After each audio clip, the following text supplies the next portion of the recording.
कुरा प्याकेज स्वरूपै सबै खालका आशिष, धनका आशिष, असल मनका आशिष, असल सोचका आशिष, सही अंगीकारका आशिष, सही बोलीको आशिष, सबै सही कुराको आशिषको प्याकेज नै तपाईँ हामीसँग छ। अब भइसकेको कुरालाई अभ्यास गर्नुहुन्छ, पाइसकेको मन गर्नुहुन्छ, फाइदामा रहनुहुन्छ। दिएर भएर पनि दिएर भएको पाएको जस्तो गर्नुहुन्न, असन्तुष्टि मन गर्नुहुन्छ त अर्को पार्टीलाई फाइदा हुन्छ। सन्तुष्टि मन गर्नुहुन्छ, परमेश्वरको तर्फबाट तपाईलाई नै फाइदा पिताले दिइसक्नु भएको छ। परमेश्वर तपाईँ के चाहनुहुन्छ? मलाई बनाउँदै गर्दा, मलाई यो धरतीमा ल्याउँदै गर्दा तपाईले कुन उद्देश्यको लागि, कुन अभिप्रायको लागि, कुन के इच्छाले मलाई बनाउनु भयो, मलाई रच्नु भयो अनि यो संसारमा ल्याउनु भयो? परमात्मा हजुरले भन्नुभएको छ, तिमीहरू मेरा हातका सिप हौ जो एकदमै असल र भलाइको कामको लागि सृजना गरेको, मसीह येशू जस्तै भलाइको कामको लागि सृजना गरेको मेरा हातका सिप हौ। तिमीहरूद्वारा सत्कर्म देखुन संसारकोले दुष्ट कर्म नै, दुष्ट कर्म दुष्टबाट आउँछ, सत्कर्म सत्यको पिता परमेश्वरबाट आउँछ। अब तपाईँ सत्कर्म गर्न सक्ने, सत्यतालाई अँगाल्न सक्ने, सत्य वचन अनुसार चल्न सक्ने, सत्यतालाई आफ्नो बाटो बनाउन सक्ने र सही सोचलाई अनुसरण गरेर अगाडि बढ्न सक्ने पिताको तेज सन्तान हुनुहुन्छ, परमेश्वरको प्यारो सन्तान हुनुहुन्छ। तपाईहरूलाई संसारकोले घृणा गरून् चिन्ता नगर्नु, तपाईहरूलाई परमेश्वरले धेरै माया गर्नुभएको छ। हजुरहरू महत्त्वपूर्ण हुनुहुन्छ परमेश्वरको लागि, पिताजीको लागि। बच्चाको महत्त्व आमा बुवाले बुझेको हुन्छ, हजुरको महत्त्व परमेश्वरले बुझ्नु भएको छ। संसारकोले बुझ्नु भएन, चिन्ता नगर्नु, मन खराब नगर्नु। मेरो छोरीले बुझेन, मेरो बुहारीले बुझेन, मेरो छोराले बुझेन, मेरो नाता नातिनाले बुझेन, अनि मेरो श्रीमानले बुझ्नु भएन, या मेरो परिवारले बुझेन, चिन्ता नगर्नु। तपाईलाई महत्त्वपूर्ण बुझेर तपाईलाई अडाएर खडा पार्ने परमेश्वर हजुरसँगै हुनुहुन्छ, हजुरभित्र हुनुहुन्छ, हजुरकै साथमा हुनुहुन्छ। जब परमेश्वर, पावलले पनि भन्नुभएको छ, जब परमेश्वर मसँग हुनुहुन्छ भने म सब कुरा गर्न सक्छु, सब कुरा गर्न सक्छु। म चङ्गाई गर्न सक्छु, म अन्य भाषामा बोल्न सक्छु, म उत्साहित मन गर्न सक्छु, फोहोर भएको दूषितताले भरिएको मनलाई हटाएर सही मनलाई धारण गरेर अगाडि पनि बढ्न सक्छु। म सब कुरा गर्न सक्छु। संसारका सबै मध्ये तिमी टप लेभलमा छौ, तिमी उच्च छौ भन्नुभएको छ। परमेश्वर धन्यवाद, त्यो उच्चताको काम छ भन्नुभएको छ। तपाईँको वचन तपाईँलाई नै फिर्ता छ भनेको काम मेरो अगाडि देखाइसक्नुभयो। धन्यवाद पिता, भइसक्यो। प्र्याक्टिकल गर्नु पिता हजुर हुनुहुन्छ। कसैले निन्दा गर्नुभयो, धन्यवाद पिता हजुर हुनुहुन्छ। न्याय गर्नेवाला, उहाँको मुख मैले थुन्न सक्दिनँ, तर हजुरले सक्नुहुन्छ। मानिसको मनभित्र घुसेर म बदल्न सक्दिनँ, तर हजुर त भित्रै घुसेर बदलिदिन सक्नुहुन्छ। मैले सुधार्न सक्दिनँ कोही मानिसलाई, तर तपाईँले सुधार्न सक्नुहुन्छ। सुधारिएको मान्छे देखाउनु, सही भएको मान्छे देखाउनु। छोरा सही चाहिएको छ, सही कुरा बोल्नु। गाँजा खाएर हिँडिरहेको छ, फलफुल खाएर हिँडेको देख्नु, नभन्दै फलफुल खाएर हिँडेको परमेश्वरले देखाइसक्नुभयो। गाँजा खाने बानीलाई हटाइसक्नुभयो। रक्सी पिएर हिँड्नु भएको छ भने परमात्मा धन्यवाद, येशू मसीहको नाउँमा जुस पिउनु भएको छ, दुध पिउनु भएको छ, पानी पिउनु भएको छ। हजुरले अमृत पारेर सबै खराबीलाई पन्छाइसक्नु भएको छ, पखालिसक्नु भएको छ। मेरो श्रीमानले जुस पिउनु भएको, जुस पिएको देख्नु, नभन्दै त्यो खराबीलाई हटाएर जुस पिएर हिँड्ने योग्य पनि पिताले पारिसक्नुभयो। दुध पिएर हिँड्ने योग्य पनि पिताले बनाइसक्नुभयो। जो चाहिएको छ पाएको बोल्नु, जो चाहिएको छैन त्यसमा गनगन नगर्नु। परमेश्वरले भन्नुभएको छ, गनगन अथवा वाद विवाद नगरिकन टेढा र बरालिएका पुस्ताको बीचमा तिमी के गर निर्दोष र निष्कलङ्क भएर अगाडि बढेको हेर्न चाहन्छु सन्तान। तिमीले मन बनाऊ, तिमीलाई निर्दोष बनाएर निष्कलङ्क बनाएर मैले तेज तेज अगाडि तिमीलाई बढाइसकेको छु। मन बनाऊ, तिमीलाई चलाउने म छु, तिमीलाई बढाउने म छु, तिमीलाई स्वस्थ जीवन मैले दिइसकेको छु। पिताले दिइसके भन्नुभयो, धन्यवाद गर्नुभयो परमेश्वरलाई, पाइसक्नुभयो। परमेश्वरको हात भनेको परमेश्वरको शक्ति, मानिसको हात नै। मानिसले हात राख्नुभयो भने कति बेला निकाल्नुहुन्छ थाहा हुँदैन। पिताजीले हात राख्नु भएको छ, सधैँभरि राख्नुहुन्छ। तपाईँले बिर्सिनु होला, हजुरले ख्याल नगर्नु होला, तर सर्वशक्तिमान परमपिता परम ईश्वरले हजुर हामी सबैलाई सबै स्वर्गका जो चाहिने कुरा हरेक कुरामा परमेश्वरले महिमित बनाएर टप लेभलको सन्तान बनाइसक्नु भएको छ। तपाईँहरूसँग त्यस्ता गुण छन्, तपाईँ सही चल्न सक्ने गुण तपाईँभित्रै छ, सही कुरालाई सोच्न सक्ने क्षमता तपाईँभित्रै छ, चङ्गाएर आफै निको हुन सक्ने क्षमता तपाईँसँग छ। आफू मात्रै होइन, हजुरहरूद्वारा हरेकलाई निको पारेर, हरेक दुखीहरूलाई, हरेक पीडितहरूलाई, हरेक अशिक्षितहरूलाई पनि शिक्षा, जो भन्नुहुन्छ नि म त अनपढ मान्छे, म त पढे लेखेको छैन, मैले जानेको छैन, चिन्ता नगर्नु। परमेश्वरको राज्यमा तपाईँले नपढेर फरक पर्दैन। तपाईँ भित्र भएको आत्मा पढे लेखेको आत्मा छ, तपाईँले नजानेर केही फरक पर्दैन। तपाईँले गर्ने नै होइन, तपाईँले जान्नुभयो भने त घमण्ड आउला।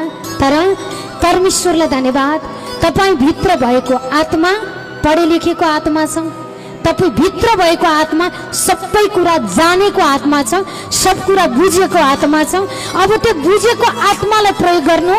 संसारका मानिसले पढेको भन्दा पनि अरू टप लेभलको काम तपाईँहरू सबको द्वारा परमेश्वरले गरिसक्नु भयो, भइसक्यो। हरेकद्वारा परमेश्वरले काम गर्नुहुन्छ। भर्खरै आउनुभएको बुढी आमा हुनुहुन्छ, बुढो बुवा हुनुहुन्छ, संसारको शरीरको अवस्था अनुसार, तर आत्मिक मनको अनुसार तपाईँ बालक हुनुहुन्छ, ईश्वरको परमेश्वरको सन्तान हुनुहुन्छ। तपाईँहरूलाई पिताले त पढेको छैन, त यस्तो जातको, त यस्तो धर्मको, त यस्तो, त उस्तो, त नआइज भन्नु भएन। उहाँले नाम काढी काढी चुनेर ल्याउनु भयो भने, उहाँले इच्छा गरेर छानेर तपाईँलाई ल्याउनु भयो भने, संसारकाहरूले तुच्छ पारेकालाई स्वर्गको परमेश्वरले उच्च पारिसक्नु भएको छ। त्यस्तो आत्मिक सन्तान हो तपाईँ, परमेश्वरले प्रेम गर्नुभएको सन्तान तपाईँ। जसरी तपाईँको बच्चालाई कसैले पिट्दा, बिना अर्थमा कसैले पिट्दा, कसैले गाली गर्दा कस्तो चसक्क मन खान्छ नि, कस्तो मुटु खान्छ नि, त्यस्तै तपाईँलाई कसैले गलत भन्दै गर्दा, कसैले तुच्छ पार्दै गर्दा, तपाईँलाई गिराउँदै गर्दा पहिले पितालाई चसक्क दुख्छ। परमेश्वर त्यस्तो कृपालु हुनुहुन्छ। अनि उहाँले के गर्नुहुन्छ, जसले दुखी बनाएको छ उसकै अगाडि परमेश्वरले तपाईँहरूलाई टलटल चम्काएर स्वर्गको राज्यमा बढाइसक्नु भएको छ। भइसक्यो परमात्मा, बढाइसक्नु भयो परमात्मा। म भित्र त यस्तो कुरा रहेछ नि। परमेश्वरले भन्नुभएको छ, बच्चा तिमीसँग कुनै समस्या नै छैन, समस्या नै छैन, छ भनेर नहेर। कुनै बाधा रुकावटलाई निहालेर गइरहेबाट नहेर। कुनै खराबीलाई शैतानले यस्तो गरिदियो, शैतानले उस्तो गरिदियो, शैतान चलाक, कहिले नबोल्नु। त्यो त तपाईँको पैताला मुनिको धुलो हो। त्यो चलाक कहिले पनि हुन सक्दैन। त्यो चलाक हुन्थ्यो भने परमेश्वरमा सरेन्डर गर्ने थियो, परमेश्वरको वचनबाट चल्ने थियो, बिगारेर बस्ने थिएन। त्यो चलाक छैन। त्यहाँभन्दा अरू चलाकको आत्मा, अरू सामर्थ्य आत्मा तपाईँहरूलाई परमेश्वरले दिनुभएको छ। त्यो चलाक हुनै सक्दैन। त्यो त पैताला मुनिको धुलो हो। त्यो ठुलो तपाईँहरूभन्दा हुनै सक्दैन। त्यसलाई जा भनेपछि त्यो भागिसक्यो, हटिसक्यो। तपाईँसँग त्यो स्वर्गको तागत छ, त्यो स्वर्गको अधिकार छ, त्यो सामर्थ्य छ। सबै रोगलाई हटाएर पन्छाएर स्वस्थ भएर जिउन पाउने अधिकार परमेश्वरले प्रत्येकलाई दिनुभएको छ। अनि गरिबी जीवनलाई धनको जीवनमा बदलिएर तुच्छ पार्नेहरूको लागि उच्च भएर हिँड्न पाउने अधिकार डाइरेक्ट परमपिता परमेश्वरले दिइसक्नु भएको छ। पाइसके परमात्मा, भइसक्यो परमात्मा। धन्यवाद पिता परमेश्वरलाई धन्यवाद गर्नु। यो धन्यवाद गर्नु भनेको फेरि रीति बनाउनलाई नै धन्यवाद गर्नु भनेको मेरो जीवनमा ईश्वरले चाहेको काम भइसक्यो, मेरो इच्छा पुरा होस् नभन्नु। तपाईको इच्छा त जे पनि हुन सक्छ, खराबी पनि हुन सक्छ। तपाईले राखेको इच्छाले तपाईलाई भलाइमै लान्छ भन्न सकिँदैन। तर यो भनेर माग्नु, परमेश्वर मेरो जीवनमा हजुरको इच्छा पुरा होस्, हजुरको चाहत पुरा होस्।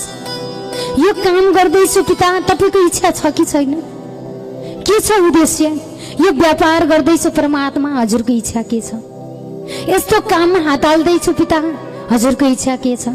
मैले यस्तो खालको गाई बस्तु घरमा ल्याउँदैछु, हजुरको इच्छा के छ? जसरी सोलोमन राजाले संसारको काम गर्दा नि पिताको बुद्धिलाई प्रयोग गर्नुभयो, परमेश्वरको बुद्धिलाई प्रयोग गर्नुभयो। एकजना राजाले ईश्वरको बुद्धिलाई प्रयोग गर्दा पुरा प्रजाले सुखमय र स्वर्गमय जीवनयापन गर्नुभएको थियो भने आज त तपाईहरु सबै राजा रानी टप लेभलको पिताको सन्तान हुनुहुन्छ। तपाई राज गर्नको लागि आउनु भएको छ। परमेश्वरले तपाईलाई राज गर्नेवाला बनाउनु भएको छ, राज्य गर्नेवाला बनाउनु भएको छ, स्वर्गको अधिकार दिनु भएको छ हजुरहरूलाई। म सानोतिनो मान्छे, म त संसारको अनुसार यस्तो जातको, यस्तो धर्मको, म त कालो, म त यस्तो, म त गरिब, कहिल्यै आफूले आफूलाई त्यो नसम्झिनु। आजबाट यो सम्झिनु, म महत्त्वपूर्ण परमेश्वरको पवित्र सन्तान हो। परमेश्वर मसँग हुनुहुन्छ त म सब कुरा गरेर अगाडि बढ्न सक्छु, हरेकलाई उठाउन सक्छु, हरेकलाई बढाउन सक्छु, हरेकलाई उत्साहित गराउन सक्छु, हरेकलाई तेज गराउन सक्छु। पिता त्यो बुद्धि, त्यो ज्ञान हजुरले म भित्र दिइसक्नुभयो। पाइसके परमात्मा, धन्यवाद गर्छु। यीशु मसीहको नाउँमा भनेपछि भइसकेको काम, वचन आए नि काम आइसक्यो। परमेश्वर भन्नुहुन्छ समस्या छैन भनेपछि परमेश्वरले नै समस्या छैन भनेपछि त यो देखिएको यो रोग त झुट रहेछ नि त, यो त छैन रहेछ। मन बनाउनु त अहिल्यै छैन, भागिसक्यो। यो वचन चङ्गाई बन्छ, यो वचन धन बन्छ, यो वचन असल सोच बन्छ, यो वचन असल जीवन बन्छ। तपाईले चाहेको भन्दा नि टप लेभलको जीवन बन्छ। यो वचन सब कुरा बन्छ। वचनलाई सर्लक्क कानबाट लिनुभयो, मनदेखि ग्रहण गर्नुभयो। मुख पनि परमेश्वरको, आँखा पनि परमेश्वरको, कान पनि परमेश्वरको। म परमेश्वरको कुरा मात्रै सुन्छु। संसारबाट आएका यी विषादी र मन कमजोर गराउने कुरा म सुन्दिनँ। म ईश्वरबाट, परमेश्वरबाट आएका ती वचन मात्रै खान्छु। किनकि गुरुले भन्नुभएको छ, मानिस रोटीले मात्र होइन तर हरेक परमेश्वरको मुखबाट निस्केको वचनले जीवित रहन्छ। कसको मुखबाट निस्केको त? परमेश्वरको मुखबाट। त्यो अर्को खालको मुखबाट नै, परमेश्वरको मुखबाट निस्केको वचनले जीवित रहन्छ। आज वचन खानुभयो नि स्वर्गको जीवनमा, स्वर्गको धन सम्पत्तिमा, स्वर्गको पद प्रतिष्ठामा, स्वर्गको आशिषमा, स्वर्गको बुद्धिमा, स्वर्गको ज्ञानमा, स्वर्गको सोचमा, स्वर्गको मनमा जीवित परमेश्वर पिताले पारिसक्नुभयो। धन्यवाद पिता, भइसक्यो बोलेर ताली एकदमै तेजले बढाएर परमेश्वरलाई धन्यवाद गर्नु त।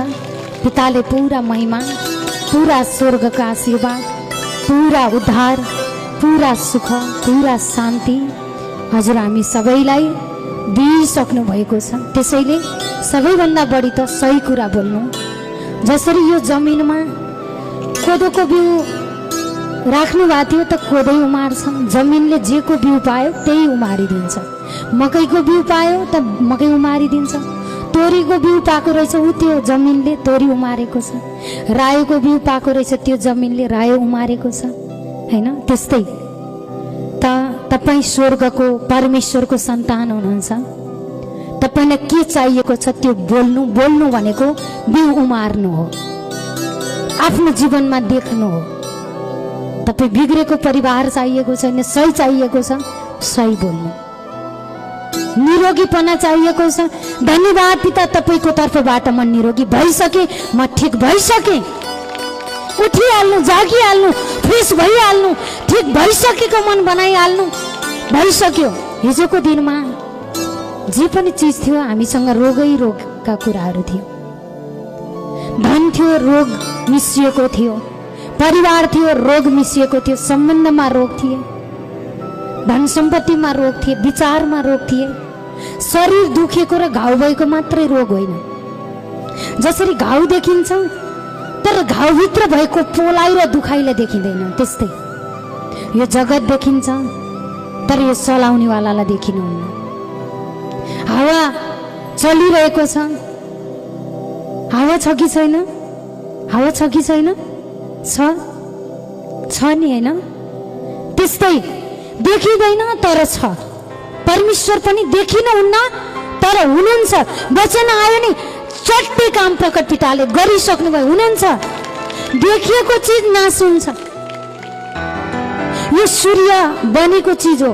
सूर्यलाई पुज्न भन्दा, सूर्यलाई देवता भनेर पानी चढाउन भन्दा सूर्यलाई बनाउने परमेश्वरलाई धन्यवाद गर्नु त। अरू तेज सामर्थ्य परमेश्वरले तपाईँलाई दिइसक्नु भयो। परमेश्वरले त्यो टप लेभलमा तपाईँहरूलाई पिताले राखिसक्नु भयो। बनेको चिजमा नष्ट भएर जान्छ तर आत्मा कहिल्यै नष्ट हुँदैन। यो वचन पनि नष्ट हुँदैन, यो विश्वास पनि नष्ट हुँदैन। त पुरा पुरा परमेश्वरको काम, सामर्थ्य काम प्रकट भइसक्यो भन्दै धन्यवाद गर्छु। जगतका महान मालिक पिता हजुरलाई अनगिन्ती धन्यवाद गर्छु। येशू मसीहको नाउँमा